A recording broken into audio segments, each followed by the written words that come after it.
Welcome back again to my YouTube channel, guys. This is your host, Daddy Monskik TV. So, nandito pa tayo sa farm. Farm ni na Madam Lucy, aking bilas. At so ngayon, bago tayo mag-umpisa ng ating video, ay gusto ko lang muli mag-shout out sa aking mga members. Ayan, shout out po sa aking mga members dyan. At siyempre sa mga supporters natin na nandyan lagi. Nag-play ng ating mga video, nag-share. Marami pong salamat sa inyo.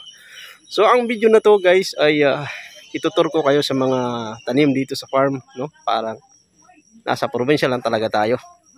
So siyempre tingnan natin ang mga tanim dito ni Mama at saka ni Papa dito. So, let's go. So ayan, guys, oh. Tanim nilang kalamansi. Ang dami ng bunga. Ang kalamansi pala, guys, ay all season, no?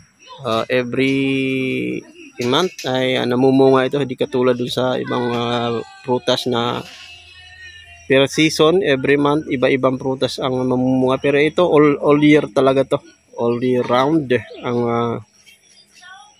kalamansi. Nasa mababa lang, no? Minsan nagmamahal ang kilo nito, guys, yung kalamansi na to.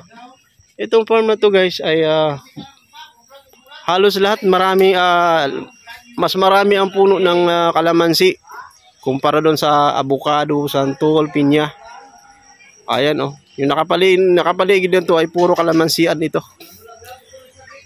Dito tayo sa pinya. Ito, guys, pinya. Ano pa siya? Hilaw pa.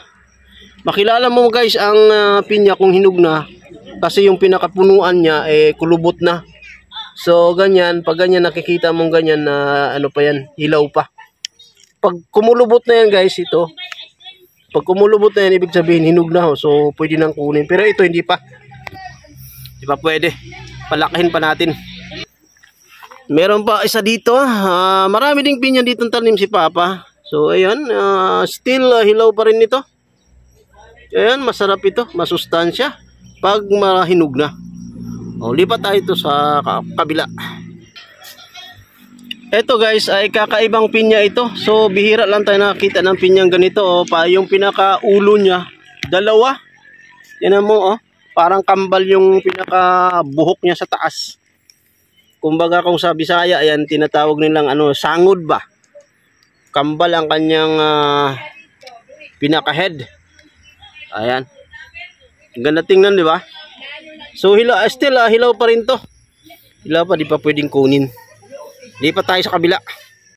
So ayun lang, guys, yung ibang tanim pala dito ni Mama at saka ni Papa. May bayabas dyan, may santol, merong avocado. Yung avocado, tapos na yung season ng avocado, tsaka yung santol.